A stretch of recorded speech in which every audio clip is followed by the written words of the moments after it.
Shana akkam nagaa jirtu ani Yoobsan Abbabeeti. Yoobsan Arguu YouTube channel like, share, subscribe gochuu hin dagatina.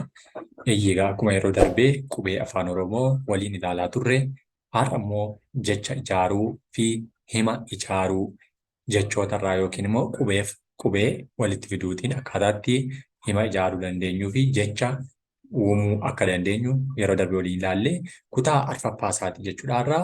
Egaa qubeewwan armaan gadii walitti fiduun jecha ijaarii kan jedhu kan waliin ilaallu ta'a. Yoobsan Arguu YouTube channel like, share, subscribe gochuu hin dagatina. Egaa jecha akkamittiin ijaaruu dandeenya isa jedhuuf kutaa darbee keessatti kan ilaalludha. Innis immoo jalqaba irratti qubee ida'uu qubee walitti fidnee tura. Qubeen kun immoo qubee guddaa yookiin immoo qubee dubbifamaa keenya dubbachiiftuu keenya dubbifamaa dubbachiiftuu keenyaatiin walitti fiduutiin akkaataatti jecha ijaaruu dandeenyu ilaalle jechuudha. Innis boonaa kan jedhudha kan nuti ilaalle jechuudha.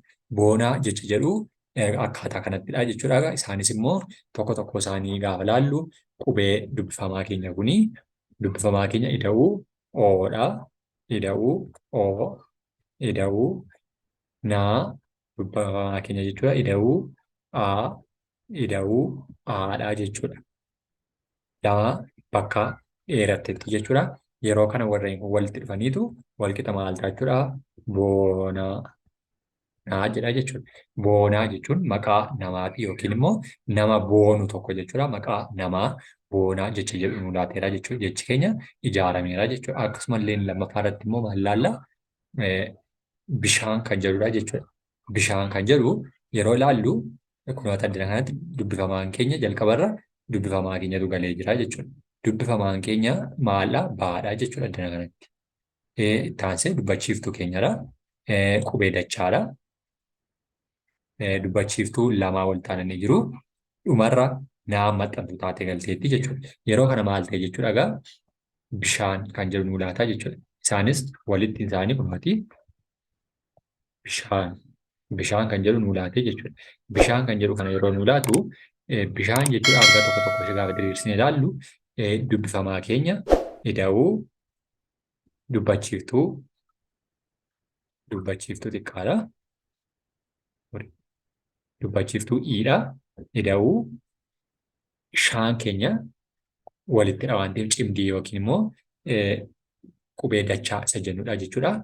Ida'uu aa ida'uu aa ida'uu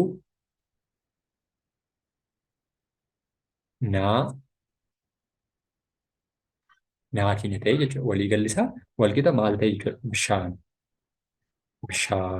kun akka kanaatti barraa'aa jechuudha. Inni kun maal jechuudha egaa? Jecha ijaarreerraa jechuudha. Bishaan jennee tokko tokko ishee walitti finnee dubbisnee jiru.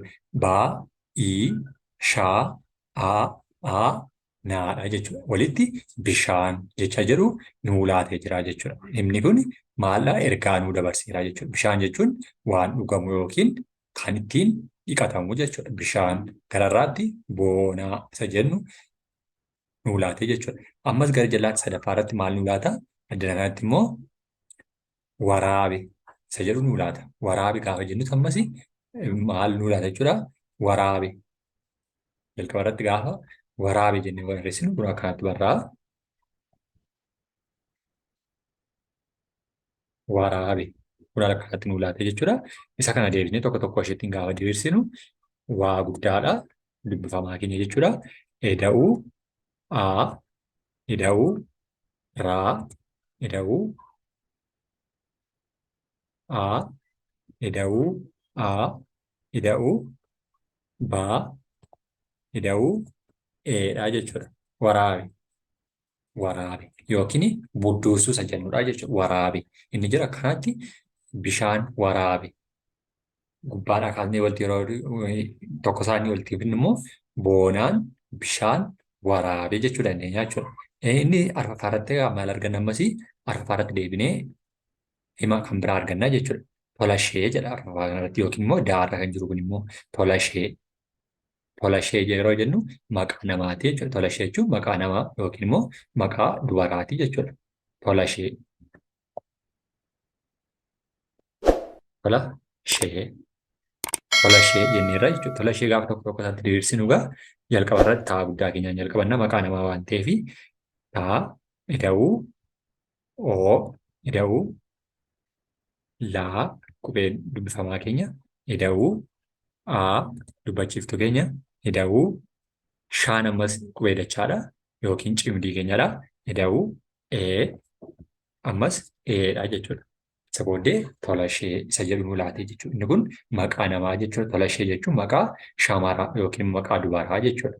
Tola ishee yookiin immoo tola ishee isa jedhu nu laatee jechuudha. Inni taansee jiru kitaaba. Kitaaba isa jedhu ammas kii inni kaaneetu jalqabneetudha jechuudha. Inni kun ammas egaa maal ta'e jechuudha. Himni keenya hima guutuu nu laateera jechuudha. Kitaaba. Kitaaba. Kun haala kanatti nu laata jechuudha. Kitaaba isa jedhu kana egaa tokkoffaa irratti maal laanna? Kaa argannaa jechuudha. Kaa guddaadhaan gaafa kan akkasitidha. Kaa guddaa keenya ida'uu, ii, ida'uu, taa, ida'uu, haa, ida'uu, aa, ida'uu, baa, ida'uu, aadha jechuudha. Inni kun kitaaba isa jedhu nu laateera jechuudha. Amma hiika mataa isaa danda'e tokko maal ta'eera jechuudha nu laatee jira jechuudha. Kitaaba. Kitaaba jechuun kan irraa baratamu yookiin kan irraa dubbifamu jechuudha. Kitaaba isa jedhu hima jecha akkasii nu laateera jechuudha. Kitaaba. Tola isheen kitaaba baattee jirti. Tola isheen kitaaba banattee jechnee dubbachuu dandeenya jechuudha. Inni dhumaa dubbiste. Eenyu? Tola isheen na dubbiste. Tola isheen nama dubbiste. Tola isheen isaan dubbiste jechuu dandeenya jechuudha. Tola isheen isa dhugaa ammas haala kamiin barreessina jechuudha. Isa tokko tokko nuu kennamee jiru walitti fiduutiin gaafa barreessinu dhaan keenya guddaadha. Dhaan keenya guddaadha. Daa, uu, bii, bii,